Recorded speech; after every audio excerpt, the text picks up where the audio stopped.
Harmonize with me and hold me tight all through the night. You're shining bright, I'm your oyster, baby, you're my pearl. So, Bills, it's the weekend. Different for us, Dom. Different. Normally it's a Tuesday or a Wednesday, right? Yeah, normally our Tuesday or Wednesday is taken up with driving to the studio and sitting down and doing the podcast together. Unfortunately, or fortunately, maybe, we're in different cities in different parts of the world, so we're doing it via our computers. But this week has a little weekendy, chill out kind of vibe going on. I don't know if you've seen my balls, but my balls seem very settled today. They're just sat there in a lovely triangle formation. It's as if no one's touched them all weekend. I haven't touched my balls since probably Thursday, and I regret when I did touch them on Thursday because I hit them really hard. With that stick you were telling me about? Hit them really hard with a stick, but it didn't really do me any favours. I didn't feel like my balls behaved any better after I whacked them really hard. So the next time I hit my balls, I might hit them a little gentle. Well, it's nice to see your balls sitting exactly where they should be now. Thank you, Dom. What about you? What have you been up to this weekend? Have you been out and about? Well, I tell you what, I've been doing a few, before I saw you, Dom, there's a few errands to run. Oh, yeah. And I got the messages in. I know you like that, the Scottish, going out and getting the messages, which is going for your shopping, and a few other errands. But here's the thing, Dom. If you don't have a pen and paper handy when you're when you've got the messages or errands to do, I found a new thing that you can do, Dom, and I'll just show you here. And all you really need is a drum machine, and that can help you remember everything you need to get. Just like this, Dom. Spread, bread, fabric conditioner, spending money, runny honey, eggs, toilet paper, that can wait till later, a tangerine, sausage roll from Greg's. And that's all it takes, Dom. Brilliant. So, yeah. That was your list. How many? I think I counted 9. How many of those things that you wanted to do did you actually strike off your list today? Well, I got 8 of them, Dom, because I didn't get the sausage roll from Greg's because I couldn't find a Greg's over here. And I used to enjoy a Greg's. Greg's, quite an interesting phenomenon, don't you think? It's, I would argue, Britain's most famous bakery, but no one buys bread from Greg's. What you buy is sausage rolls, pies, pasties, and maybe some cakes, right? You're right, Tom. And here's a story from Greg's. A friend of mine, who will remain nameless, went to Greg's, got a steak bake, enjoyed this steak bake. It's a young lady. She's on the way to a suntan parlour, you know, where they have the sunbeds and you can get a tan when you're in Scotland. And she's eating this steak bake when she gets to this place, and they're unmanned. You just go in and you put the money in the sunbed. You've got a room of your own and you lie there and get your tan and you leave. There's no one there. She went in, ate a steak bake, put the money in, lay down. Oh, her stomach started to go, the steak bake, and the heat of the thing, I think, was too much for the new steak bake in her belly. Oh, what am I going to do? And she's naked, of course. She's getting a suntan. And there was a bucket. And she just went to the bucket, Tom, and she let herself go into the bucket after the steak bake. And then she just basically cleaned herself off and off she went and left the bucket there.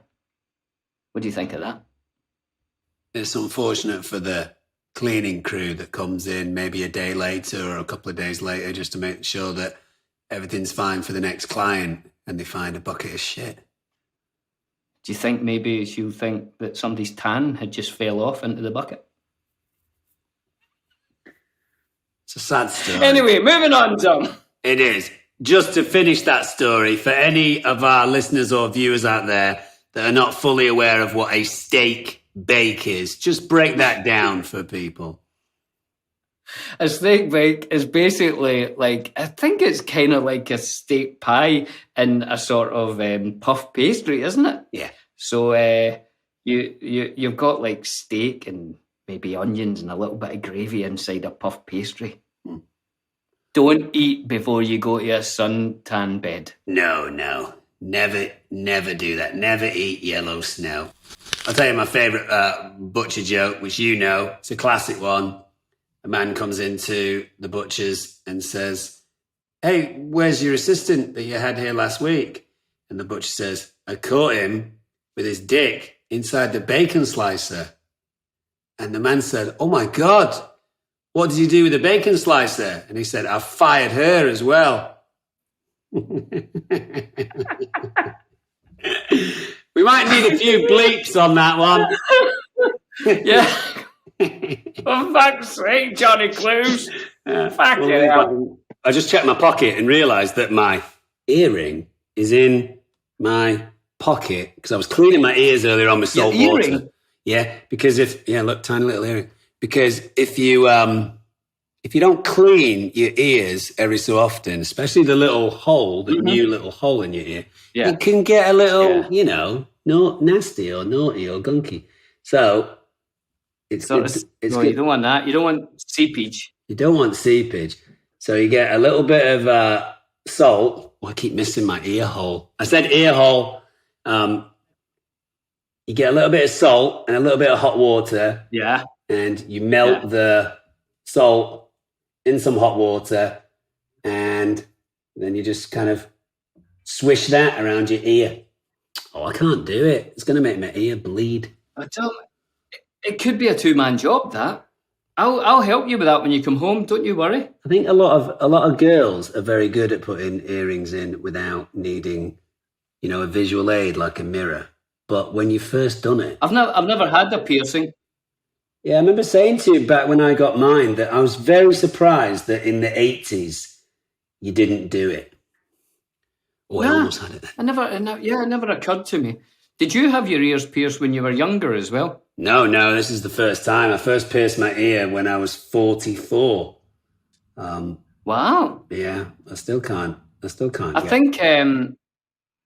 think Billy Connolly got his nipples pierced for his 50th, if I remember right. Yeah, and supposedly So maybe you can do that next. Supposedly when he got it done, the guy who pierced his nipples said to Billy Connolly, "There you go. One more of us, one less of them." That's brilliant. I love that. I can't get it in. Anyway, I'll fuss about with that. But I wanted to talk to you about tidying my house. So, do you know that? Right. Do you know that kind of quite renowned Thai Buddhist monk that Oprah Winfrey's quite good friends with? It. He's done it. He's written a few books. He shaves his head. He's probably in his early 60s now. I think he's called. He's got like a triple-barreled name. It's like. Is it Thich Nhat Hanh? Might be him. I'm sure Johnny Clues could find out if he goes onto Google and searches Oprah Winfrey's Thai Buddhist monk friend or whatever. It's probably. I think it's probably Thich Nhat Hanh, but I don't know if that's how you say it. Yeah, I think you are right. Well, he wrote a fantastic book.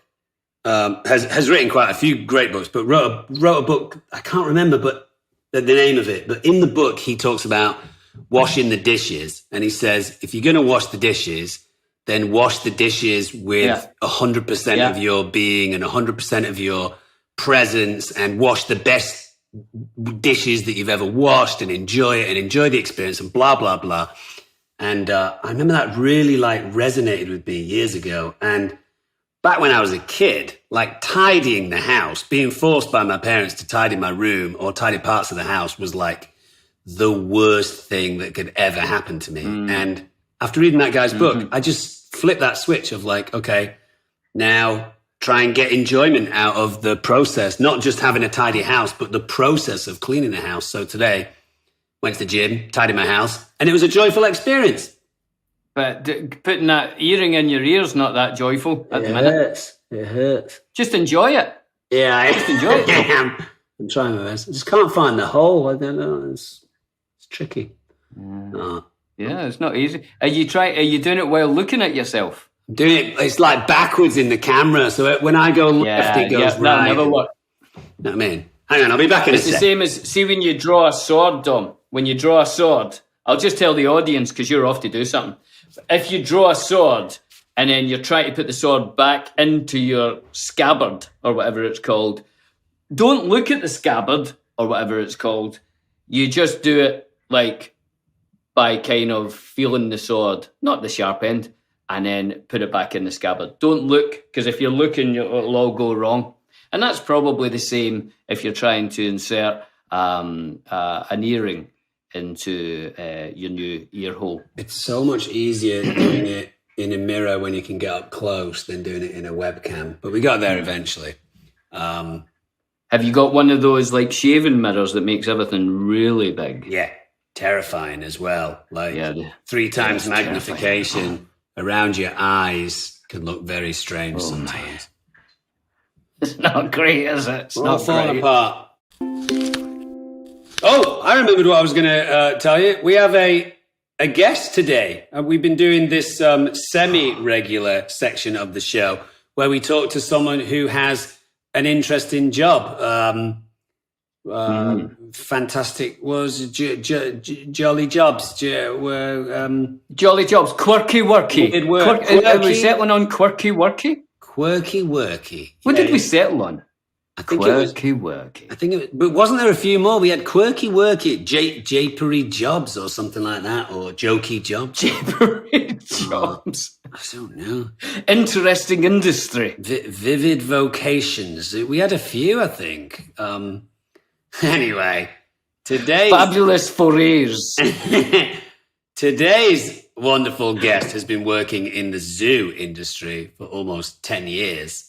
A lady called Kayla Cosmi from Texas. So should we get her in and see if she can wow us with some animal knowledge? Hello, Kayla. Hello. And welcome to the Friendship Onion. I'm so happy to be here, and not gonna lie, I'm a little bit fangirling right now. I love it. Good. God, that's good to hear. So, you've been working with animals for many years. Yes. And specifically, these last few years on chickens, a type of chicken, is that correct? That was about 4 or 5 years ago, and now it's actually more recently primates, so mostly gorillas.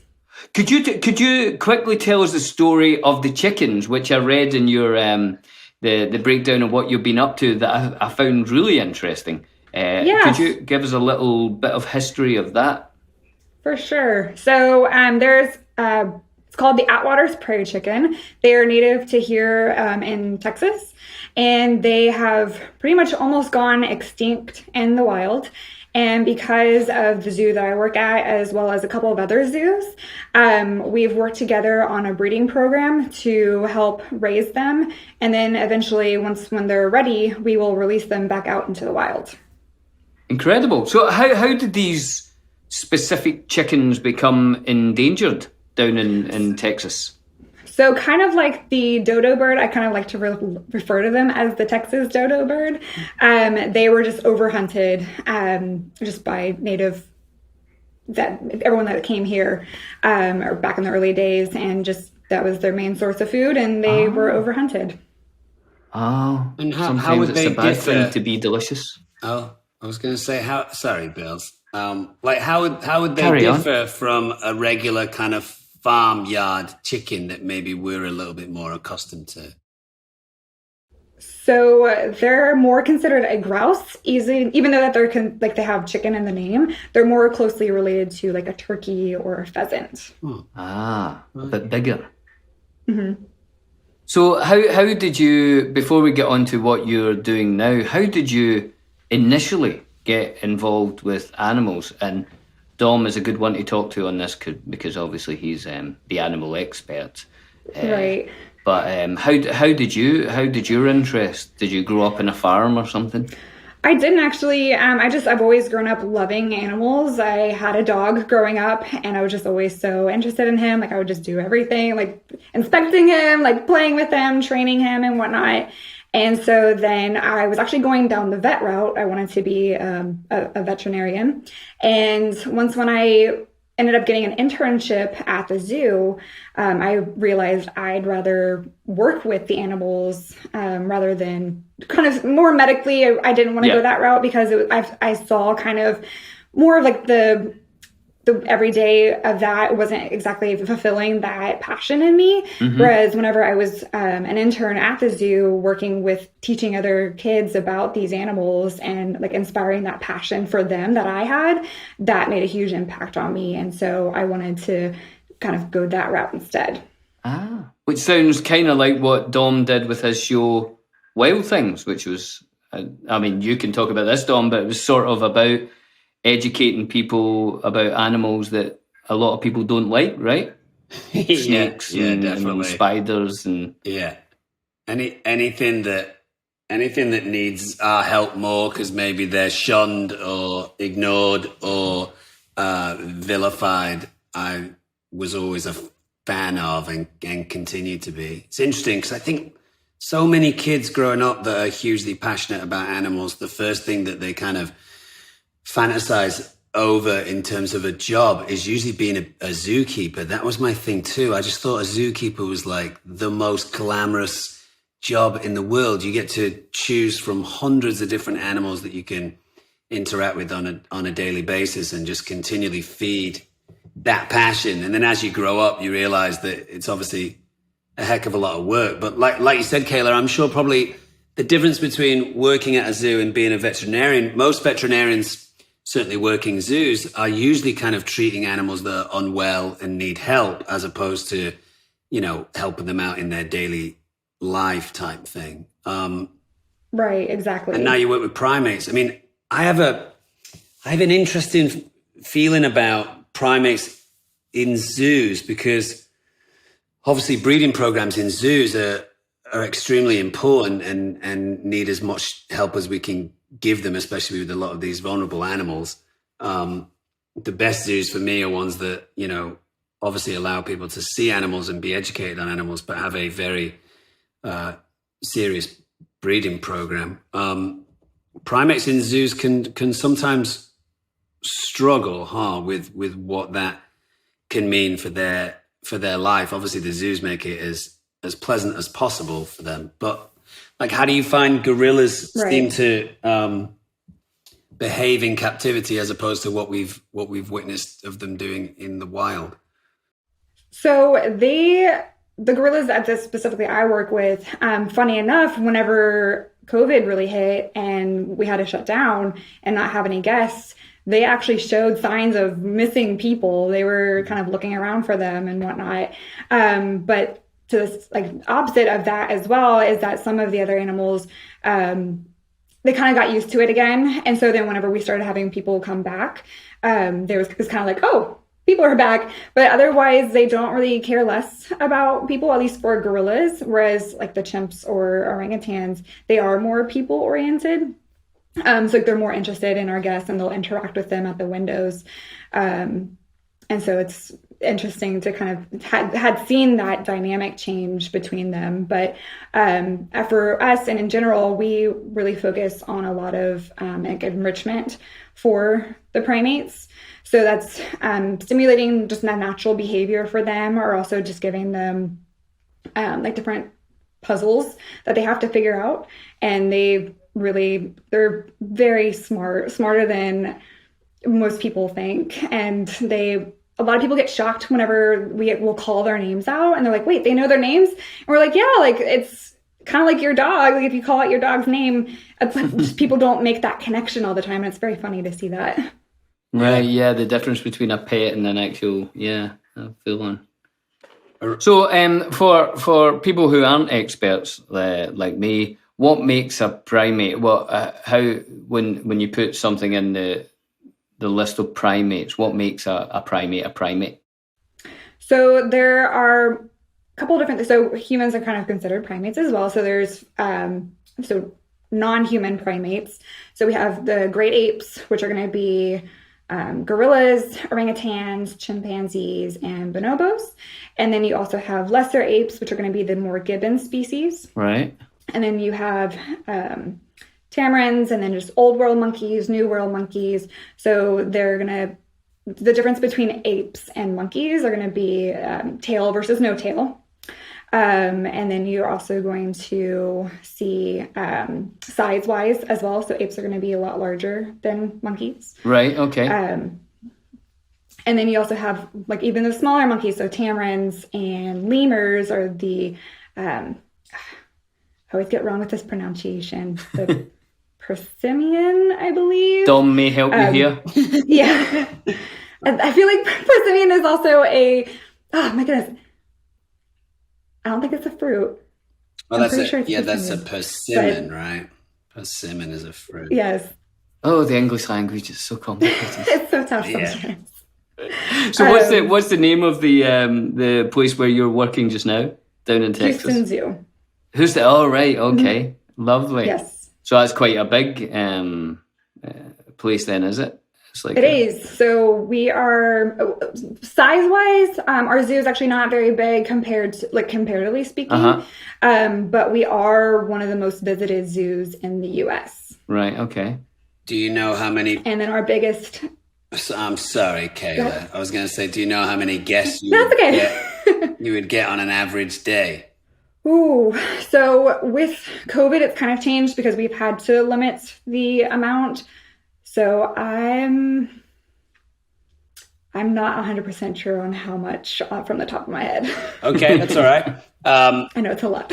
I was gonna tell you. I don't know if you play computer games or have done anything like that, but during COVID lockdown, because of my constant fascination with animals and probably my childhood obsession with being a zookeeper, I started playing a zoo simulation game called Planet Zoo, where you can either start with an unlimited amount of money and do whatever you want, or you can be kind of bound by this budget and try and build a bigger and bigger zoo. So I started with a budget and watched all these tutorials and watched all these YouTube. Oh, by the way, I just worked out what jumper I'm wearing. Look at this jumper today. I didn't even know that we were chatting to you, and I'm wearing a gorilla. There you go. Nice, that's awesome. Isn't that crazy?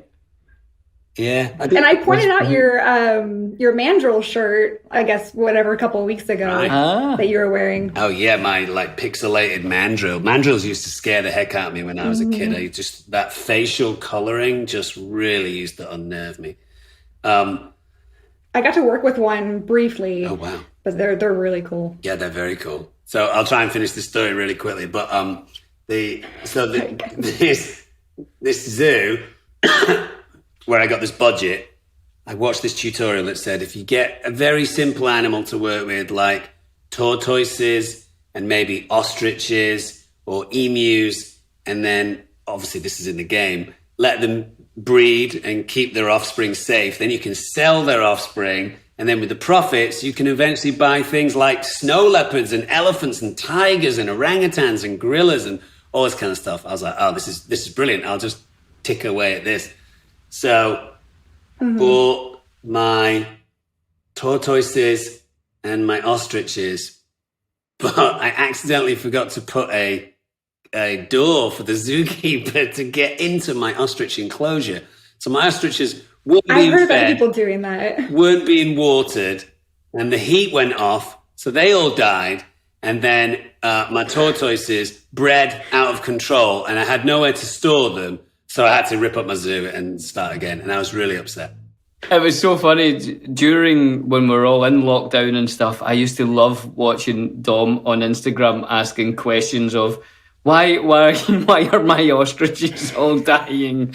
And people would say, well, there's no door in your cage, or there's no walkway for people to get into. I used to need stitches. Yeah, it's it was great. Brilliant. It's a really good So game. don't let Dom run your zoo. No, don't. I've heard really good things about it. I've had fellow zookeepers play it as well. And actually one of them had the same issue happen, is they didn't have some type of doorway, and they're like, wait, I can't get to the animal. It is a fantastic game, Planet Zoo. And since making those mistakes, I have played it to a point now where I have giraffes and a train that goes through the park, and, crazy amount of guests going through and crazy amount of money. It just, in the first couple of times that you try it, you're always going to make mistakes. And it doesn't tell you what you should or shouldn't be doing. But anyway, we should talk about real zoos, Kayla.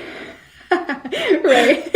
In the notes, Kayla, it says that as well as looking after the animals and teaching them and stuff, you also teach the guests how they can help animals in the wild.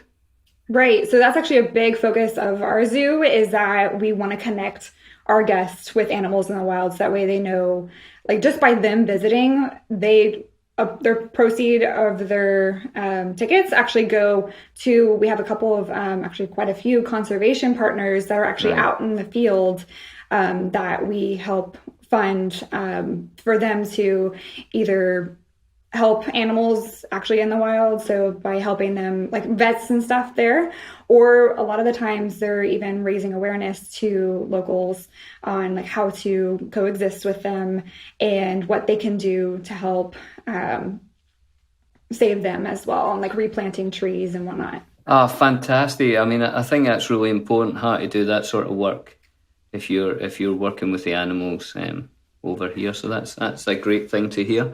Is that a map I see in the background there, Kayla? It is. Is that a map of, is that where me and Dom were hiking mountains, etc.? It is. It's huge. And then I also have Aragorn's sword, so Anduril. And then there's the Gondor flag. And then over here I have Gandalf's staff. And then the Rohan, I guess you can't see it, but there is a Rohan banner as well. Oh, so right.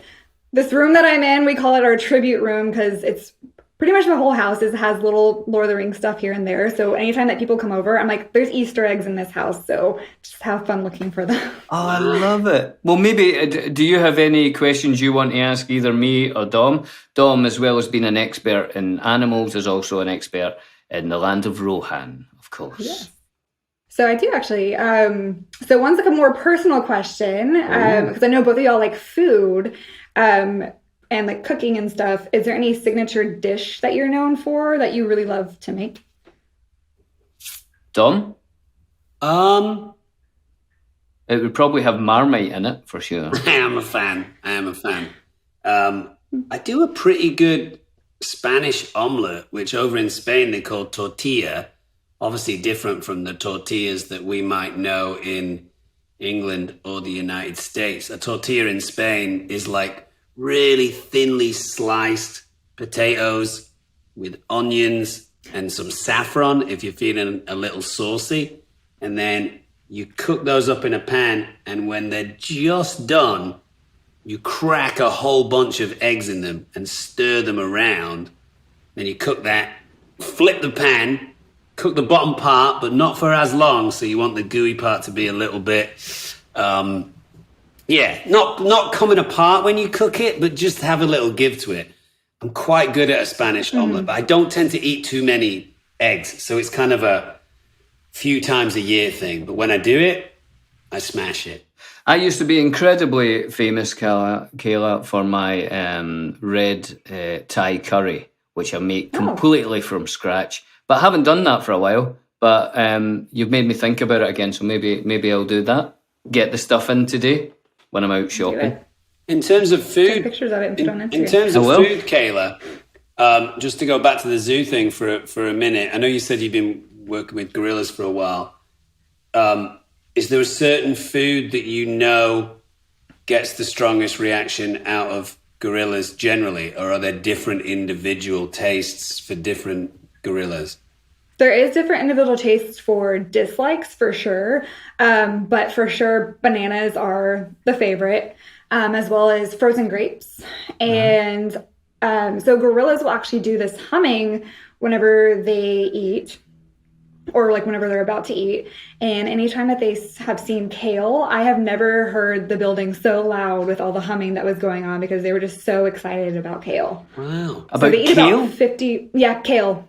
Wow. So we get about 50 pounds, give or take, per day for each of our groups. So we have 2 different groups. And so they get lots of greens.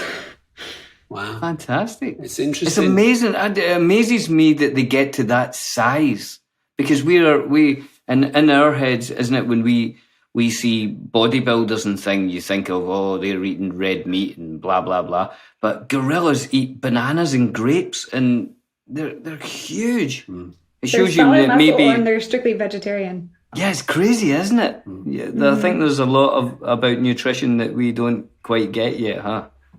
And their digestive tract is a little bit different than ours. So they do process some of that food a little bit differently. Okay. But yeah, for us to not be so different, yeah, it's amazing that they're just solid muscle from all that. I remember I went to Rwanda, Kayla, to see the gorillas twice, and outside of it just being an amazing, hike into the forest, being around the gorillas was something that you'd never forget. But one of the things that stood out about them is how much they farted.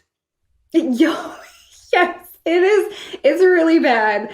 And every single time that they do it, even though we hear it all day, every day, all of us can't help but laugh because it is funny. And we're just like, come on. Because, I mean, if you're in the middle of like sitting in front of them, feeding them or doing like a training session and they pass gas, you have to sit there and just take it. And sometimes it can be very potent. Yes, I would concur That's with good that. to know. That's a good fact. Yeah, I was lucky I was outside, obviously, wild gorillas, but I think both times there was no less than probably 8. And I think the first time there was probably closer to 12 of them. And with that number, it was almost kind of constant. Do you know what I mean? There wasn't a point too long where one of the gorillas wasn't farting. Which I just absolutely loved. It was like a Monty Python sketch. But some of the tourists around me, because we were in a group of other people, they were just completely flummoxed by it. Like, where's that noise coming from? The keeper's like, it's our guide was like, it's coming from these guys constantly. Amazing. I completely believe it. Amazing. I did have one other question for y'all in regards to the movie. Yeah. So in Fellowship of the Ring, you're thrown an apple, and I think, Dominic, you catch it. But then the second apple that gets thrown, I think, Billy, it hits you in the head. Was that intentional, or was that an accident? No, it was intentional. I can't even remember whose idea it was, but the idea was that, Aragorn is heading over the hill and doesn't want us to stop. And as hobbits, we're like, well, we've only had one breakfast. It's, second breakfast. It's time for us to stop and cook up. And so as he's walking, he just throws a couple of apples over for me and Dom. And Dom, being a little smarter, catches his. And the idea is I'm just looking around, and I get it in the head. And then I actually look up to see where the apple came from, So and I love... Yeah, it was planned. But it was Vigo who was throwing it from behind camera, and he was loving it. He was in stitches, hitting me in the head. They must have done it about 20 times, Well, I love how you carried that over into Two Towers, because all of a sudden whenever the apples are floating, I see you look up again, and I'm like, I love that carryover. Oh, I forgot I'd done that. That's funny. Oh, well done. Nice. It's been a long time. That was a fun day, wasn't it, Dom? Oh, it was a great day. It's been a long time since I've seen that scene, but from my recollection, one apple gets thrown over by Aragorn, and Merry catches the first one. And then does he pass it to Pippin and give him a little pat on the shoulder and say, there you go, there's your second breakfast, there's the answer to our query, we're moving on. So I think, Merry isn't aware that Aragorn's going to throw 2. He thinks that Aragorn's, throws one, and then that's the end of the matter, and moves on. Otherwise, I think if Merry would have been there, one of them would have seen the apple coming their way and grabbed it. But you look down at the apple, and that's when the second one hits you, right? And that's when it's... right. Gotcha. That was fun. That was a fun day. I'm obsessed with apples, so I've managed to, in some way, have apples either intentionally or unintentionally been crowbarred into a lot of projects that I've done. Just because, like, if someone were to say to me in a TV show or a film, we're doing a scene, and in this scene you have to eat something, pick it, I would always pick an apple, because I could probably eat 10 apples, no problem. It doesn't bother me. Oh my goodness. Yeah. I get so full off of apples, I can barely finish one. Oh, I love them. Yeah, they're good. I get that off my mom. Now, how do gorillas feel about apples or primates in general? I mean, most primates are big fans of fruit, and most monkeys, especially new monkeys, are massive fans of fruit, right? Yes. Yeah, they love apples. And actually, that's one of my favorite things to listen to them chew because, you know, if any like person was to be eating and like they're snacking, I'm like, it's annoying. But anytime like the gorillas or any of the other primates that I work with, they're sitting there snacking those apples. I'm like, oh, it's so cute. So what do you think about when me and Dom do Billy and Dom Eat the World and we're a little close to the microphones? That we've really split the world here, right down the middle, of people who enjoy the mastication and others who do not want it at all. Where do you sit there, Kayla? I think that y'all tastefully do it to where it makes it intriguing. Like you're like, oh, I do want to try that. So y'all make the food more enticing. So I thought I laughed whenever you made mention that people can't stand it, and I'm like, I actually enjoy it. Like it doesn't bother me. Right, we're going with you, Kayla. That's it. You've decided for us. Yeah, I mean, and just to chime in there, I do want to make 2 points. First one is neither Billy or I ever make noise while we're eating. We don't eat like that normally. We're only putting those noises on for a podcast. I would hate to think, Bills, if you and I sat down at a restaurant, a couple comes in that listens to the podcast and they say, oh no, put us on the other side of the restaurant because we've heard these guys eat. That's not how we eat normally. We are literally grabbing the microphone and going. Oh, I can tell, like, because I usually watch y'all on YouTube, and so I can tell, like, it's intentional. So we're doing it very intentionally. I think it's funny, but there is a comment here from YouTube from Marian Taj Kaya. I hope I got that name wrong. Right, I probably got it wrong. Who says my vote on the mastication debate? No offense taken. Definitely adds to the experience. Don't be shy. I love the show. So Marion loves it too. There you go, Kayla. There you go. It's a doubler. So that's it. We'll be chewing even more. Well, about the same from now on. Perfect. Until Kayla, it's been an absolute treat. Wait, Kayla, before you go, I just wanted to ask, you said that you had Aragorn's sword. Is it shards of his sword or is it the whole sword? It's the whole sword. And then I also do have 2 replicas of Sting. Nice. So one of them lights up, it's more plastic, and then the other one is an actual sword. Yeah, cool. Wow. All right, cool. So cool. Well, it's really nice to meet you, Kayla. All right, nice meeting y'all too. Thank you, Kayla. Take it easy. Have a great day. Bye-bye. Thanks, y'all too. Billy and Dom eat the world. Well, that was the lovely, charming, and fantastic Kayla. Lovely stuff, Tom. Very interesting work that she's doing. I like the idea of the chickens that she brought back to Texas. Bring chickens back to Texas, I say. Well, it must be fantastic. As an animal lover, growing up, like I said, I think most animal lovers kind of fantasize about being zookeepers and working with animals and working with a variety of animals, but not that many people actually get a chance to work in zoos, but also affect a certain animal's life, you know, like their actual history on planet Earth. Those prairie chickens have been affected by the work that Kayla and her staff do, because probably if they hadn't done anything within, 30, 40, 50 years, we might not have them. And all animals are important and special. So what a great job. Yeah, no, it's a great thing. But I think actually working in a zoo like that is probably easier than the online zoo that you've had a terrible time with, Tom, which is probably more difficult. Very, very difficult indeed. It's actually made me starving hungry, thinking about all the failings that I've gone through with that zoo. And with that in mind, should we eat the world? Billy and Tom, eat the world, Tom. Here we go. What are we having this week? Well, I would like to say that for the past 3 weeks running, I think I've been slightly spoiled because we did Guinness one week, which is a big favourite drink of mine. We did Marmite, which got a perfect score not too long ago. And Unbelievable. Unbelievable. This week we're featuring one of my favourite condiments of all time and one of yours, Colman's English mustard, and a dog. Bob has came to say hi. Hi, Bob. Yep, I got a squeezy one. Oh, nice. I've never really seen that before. Now, when we had this in the house when I was a kid, Yeah. it was a thing of powder. It was a powder.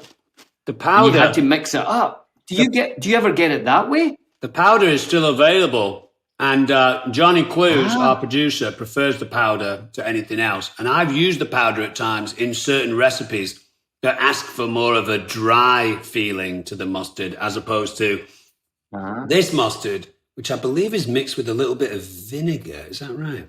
Water? Oh, no. So the ingredients of our mustard, or at least mine here, water, mustard flour, which is the powder that we know, sugar, salt, a little bit of wheat, turmeric, very, very good for you, Indian spice, full of healthy things. Yes. Citric acid, which is lemon juice, and xanthium gum, which gives me the heebie-jeebies. But everything else, super duper. Because I can remember in our house, my dad taking a little, during dinner, little bit of the powder and then adding water, I suppose, and stirring it up, and he'd put that on everything. I don't really use it, but I'll try it today. Yeah, what are you going to try it on? Because English mustard, which is very different from American classic mustard, like French's mustard, is really quite strong. Like American mustard you put on hot dogs and have with, chips and French fries and stuff. Yeah, that really doesn't seem to have that much of a kick to it. But English mustard, I would say, is about as hot, if not hotter, than wasabi, right? Right? It's got a sort of wasabi kind of feel to it, right? Yeah, it does. I'm going to put it on this piece of cheese, Dom. Oh, I don't know if that's right or wrong, but that's what I'm going to do. Let me read It's you a on little it. bit of blurb about mustard whilst you get your piece of cheese ready. So it says here, Right. Mustard has been one of the most widely grown and used spices in the world for many centuries. It is believed to have originated in ancient Egypt. The Greeks used mustard as a medicine and a spice. The Romans emulated the Greeks, using it as both food and medicine, as well as ascribing it as a cure for anything from hysteria to snakebite to bubonic plague. The Romans brought mustard to northern France, where it eventually became cultivated by monks. And by the 9th century, monasteries were producing considerable amounts of income from sales of mustard. Well, Dom, that's all very interesting. I like that people, so they used to use it as like a medicine. Yeah, to treat hysteria. Right, here, I'm going to try it. Snakebite and bubonic plague. Try it. Well, English that helps mustard, a lot of things. English mustard, definitely my favourite type of mustard in the world. I would describe it as really quite hot.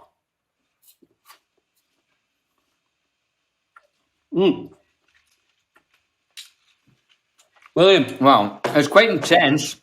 I'm having it on a piece of apple. I definitely, on a piece of apple, that's a good idea. I'll try it on a piece of bread now. Hold on. I mean, how do you even go about explaining the flavour of mustard, aside from saying the flavour is hot? I mean, it's a bit, it is like the sort of wasabi thing, isn't it? Very wasabi-like. Is it? Catches in the back of your throat quite easily and into your nasal passages. But wasabi is actually a type of horseradish, not related to mustard. Mustard is a completely different spice altogether. But it really is helping this cheese, Dom. I'll give you some more facts here. Mustard was introduced into England in the 12th century. And in early times, seeds were coarsely ground at the table using a mortar, and it was eaten in this rough state. It reached the northeast by about 1486. That took a while, didn't it? Yeah. Like 250 years to get up to the northeast. Wow. Anyway, when monks on the Fame Island, which was a monastic cell tied to Durham Cathedral, are known to have used quernstones in the grinding of mustard, or mustard, as it was called then. In those early days, it was used primarily to disguise the flavour of rotten meat. And it was not until the late 1600s that it came to be recommended in its own right. There you are, Dom. That's interesting that it was used to disguise the flavour of rotten meat for a few different reasons. First of all, The flavour of English mustard specifically, if you're comparing it to French mustard, American mustard, any other mustards around the world, is really quite intense and smoky. Not smoky, hot, spicy. The other thing is, I don't tend to eat too much meat nowadays, but the classic things that mustard has now been associated with have been things like ham or maybe pork or certain meats. It goes very well with that. It's also good with honey mustard because you get hot and sugar at the same time. I actually quite liking it with an apple. Never had it with an apple before. I'm enjoying it. Tom, these last 2 weeks with Marmite and now Colman's mustard, both things have been in my life, like my whole life. I've seen them around, but never really, ate them or had any interest. And both of them are fantastic. Yeah. This is absolute. I'm going to just sit with one of these, a little squeezy thing, and just squeeze it on all food that I'll ever have, and then I'll tick off the good ones as it comes along. But that is, I almost can't get enough on the bread. A cheese and mustard sandwich, maybe with a little bit of onion, is absolutely fantastic. But Colman's from Norfolk, from Norwich, where Alan Partridge is one of their most famous sons. Colman's is known for being the iconic mustard out of England. So let's just talk for a second about Colman's specifically. It says here, from Johnny Close, Colman's mustard has been based in Norfolk, Norwich, ever since Jeremiah Colman started his mustard and flour business in 1814 in Stoke Holy Cross, just 4 miles south of the city of Norwich.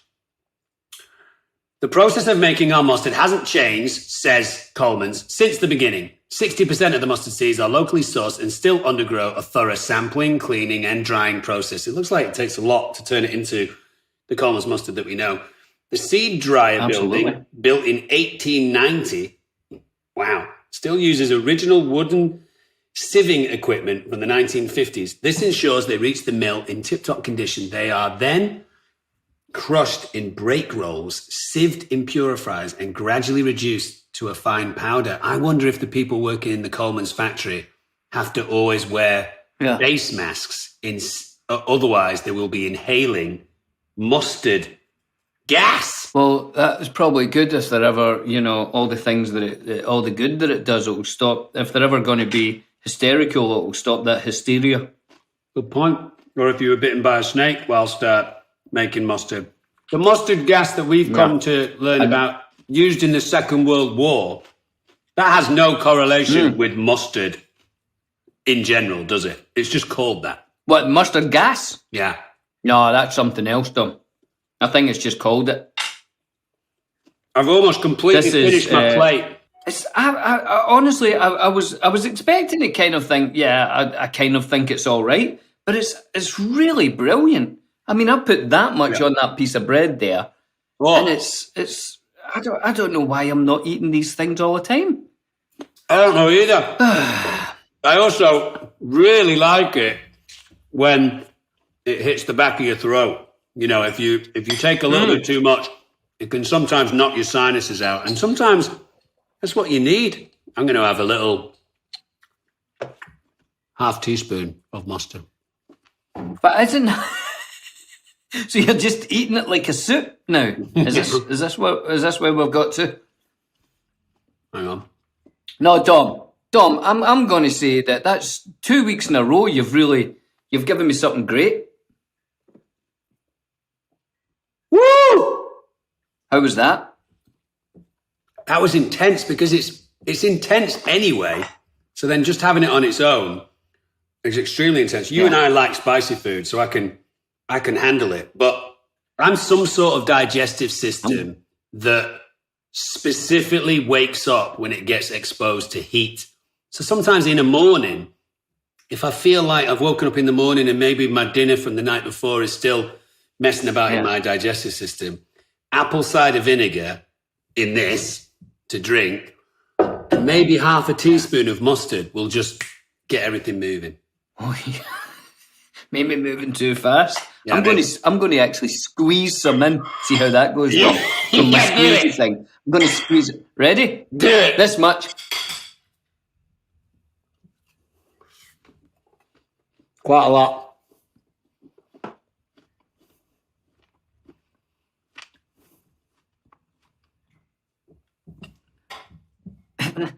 Even that I quite like. Yeah, it's intense. actually quite nice. Yeah. Yeah, it's intense. It catches your throat. It's in my nose as well. It's in my nose. But no, that's good. Dom, let's give it some scores. Let's give it Do you some want to go score. first or will I? Well, since this is kind of your first big foray into English mustard, I want to hear where you land on the flavour points first. Well, Dom, I can see why my dad was always stirring a little bit of that powder in the side of his plate. I never actually got it really what he was doing. But that is fantastic, Dom. I'm giving that a 9.7. Wow. Taste. Wow. Yeah. Okay. Yeah. I don't think I can beat that. I think I'm about the same. I'm going to give it a 9.7 as well. It's a flavour full of complexities, goes well with almost anything, and is fantastic on a sandwich. 9.7 for me too. Aesthetics, how it looks. I'm going to squeeze a little bit onto my plate. I would like it to be more the yellow of its actual tub, but it's a bit more of a kind of diarrhea yellow, which isn't as nice as the tub, which is a nicer yellow. So I love the tub. The actual look, I'm going to take some points off. So I'm going to say I like the design. 7.3. Nice. Solid score. Well, The squirty tube is more of a modern day invention to make sure that your mustard comes out conveniently. This is what most people in Britain would know of Colman's mustard in terms of this jar that starts off a little bit more narrow at the top than it does at the bottom. It has a little bit of an arse, this jar, which I appreciate. yep. An iconic bull on the front of the jar. I think maybe representing the sheer strength of the spice of the mustard, because it does knock your brains out. The other thing that I was thinking about when you were talking about the look of it was because they add turmeric to the mustard, which is a very vibrant yellow. I wonder if that affects the natural color of the mustard as well, you know? Because turmeric will stain anything. If you get turmeric on a t-shirt or on your face, it will stain your face, you know? So I hear you on the look and the color. I'm going to give it an 8 because I grew up with this and I absolutely love it. So it's an 8 for me. And I have to say, when we're talking about the look of it, the look of the little tin you get the powder in is brilliant. Yeah. I love that. I love things that, you know, I have to make this, I have to do something, you know, and it's got a nice little lid on it. And so I could have bumped it up, but I've given my score now and that's it. Right, usefulness. I'm going to give this a good score for usefulness, actually, because I feel as if I'll be squeezing this onto everything. How does this and Marmite go together? Is that like have you ever tried it?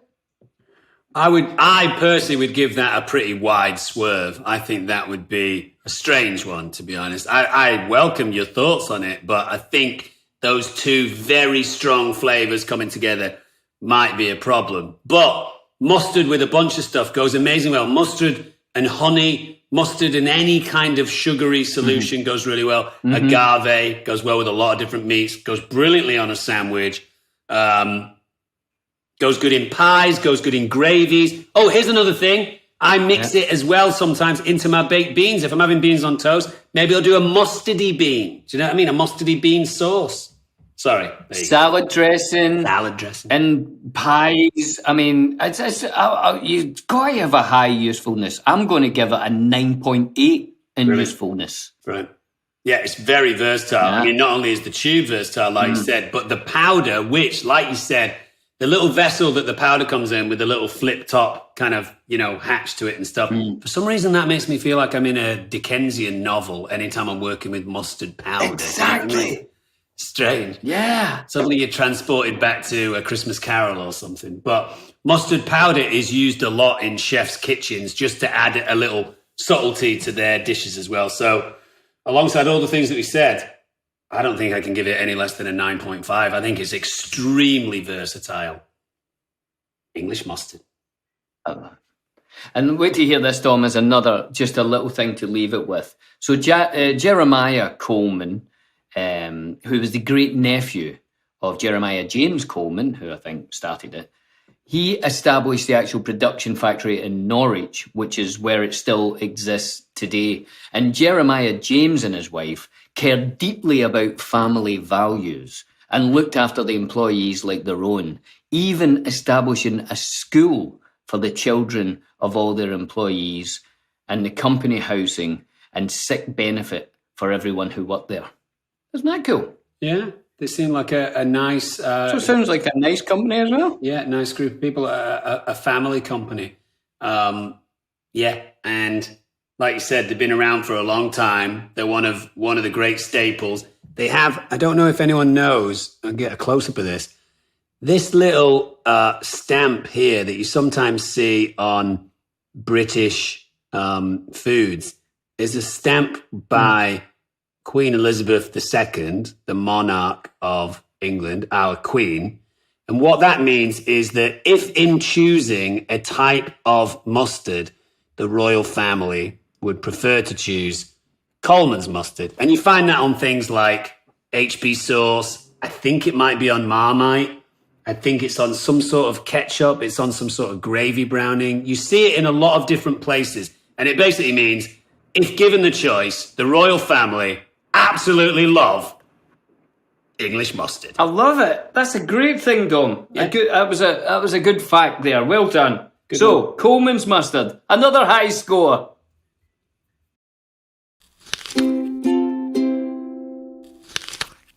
Well, we might have run out of Dom, time. we're getting near have, the end, I think. Yeah, we do have a funky song. Should we finish on a funky song? Because I love building our Spotify playlist with funky songs. Let's do it, and that's another song for the Spotify playlist. Come on, Dom. All right. Bang it on, Johnny Clues. Hey, Johnny. Let me read out the message from our friend before it gets played. This is from Rebecca. Good. She doesn't say where she's from, but it's Rebecca with a K. And she says, "Hi, Billy and Dom. I love the podcast. Thanks. I have a song to send in that I think is pretty funky. Excuse me, English mustard birds. Could you let me know what you think? The song is called Love is Alive by Gary Wright." And she ends by saying, "Thanks, boys." So let's see if Love is Alive by Gary Wright is in any way funky.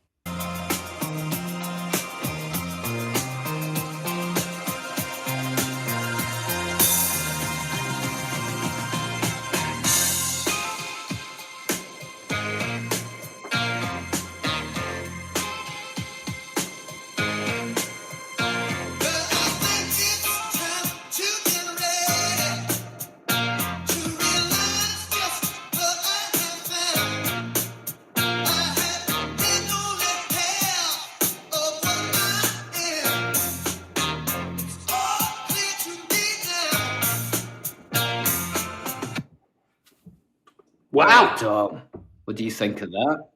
Well, before we get into that fantastic song by Rebecca, I would just like to have a little sidebar comment here, which is that all of the songs that people have sent in up to now have been fantastic, and we've been rating them from different levels of funk. But I would just like to reiterate that it just has to be funky for you, which is why it's called Funky for You. Of course, we love funk like the next man. We love Sly and the Family Stone and Prince and James Brown and all of those classic funk makers. But you might think that Brahms is funky. You might think that Chopin is funky, or Barbra Streisand is funky, or whomever. So let your funky flag fly. And if you want to try and convince Billy and I that even though it might not fit into the normal level of funk, you think it's funky, we'd love to hear that too. But let's get back to Rebecca's song, which I did believe was pretty darn funky. It was kind of like slow, sexy, funky, Dom. This is a kind of song that if it was on in a club, I'd had a few drinks, I would think I was a better dancer than I was. I would be up dancing to it thinking, I'm really good at dancing to this song, but I wouldn't like to see that recorded and played back to me. Yeah. Isn't that interesting that there was a point in our lives, not that long ago, we can still remember it, where going to a club and dancing for 4 or 5 hours was kind of the expectation. Now, I would be absolutely mortified if someone said to me, next Friday night, you have to dance for 4.5 hours, pretty much non-stop, unless you're getting drinks from the bar or going to the toilet. I would be horrified. But you would need some Colman's mustard just to get your system going, Dom. That's what you'd need. Brilliant. But yeah, that was funky. Like you said, that was kind of like if you're in a club or a bar, it would be playing in the room just off from the main room, kind of where people are hanging out, maybe catching the vibe. It's not too hectic that you have to immediately run to the dance floor, but very kind of like a vibe type thing. I liked That's it. funny you saying that, because I was going to say, did you think it felt a little bit like the singer was a little far away from the mic, like he was singing the song next door. So I get what you mean. But it was called Love is Alive by Gary Wright. I'd never heard that before, and I did think it was funky, sexy funky. And I'm going to give it a map, Dom. You ready? Okay. And again, it's from Brahms as not funky to Prince at the top of the funk scale. Yeah. I'm going to give it a Parliament. Funky and sexy funky, and I want to dance to it. There you go.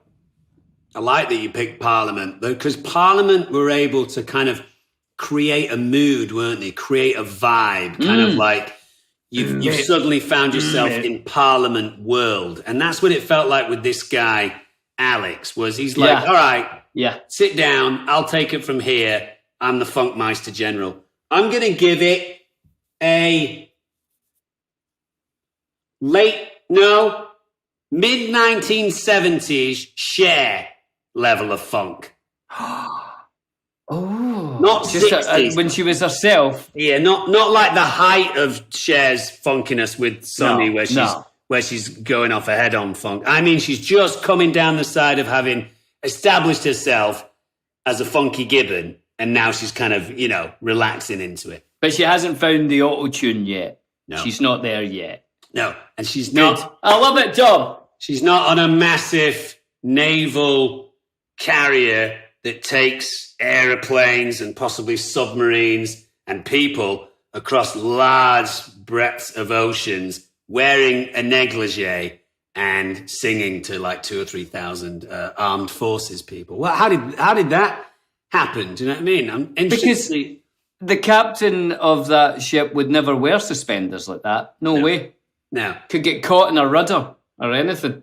You should also never besmirch the American Navy by wearing a hat so akimbo. I don't know if you remember, but her captain's hat was not here. It was kind of here. No. It was a bit saucy. It was at a jaunty angle. Yeah. Yeah, absolutely, Dom. Well, that was a fantastic show, Dom. That was lovely. Meeting Kayla, finding all about that. Mustard. Oh, another success on Billy and Dom Eat the World. We haven't had a bad one since the smoked oysters. Maybe we need people send in your ideas from around the world of food, and it doesn't have to be good. If it's something that you remember from your childhood that you thought, oh, I'd never want to eat that again, me and Dom will have a go at it. Send it in. And don't forget to rate, review, and subscribe. We'd be very thankful.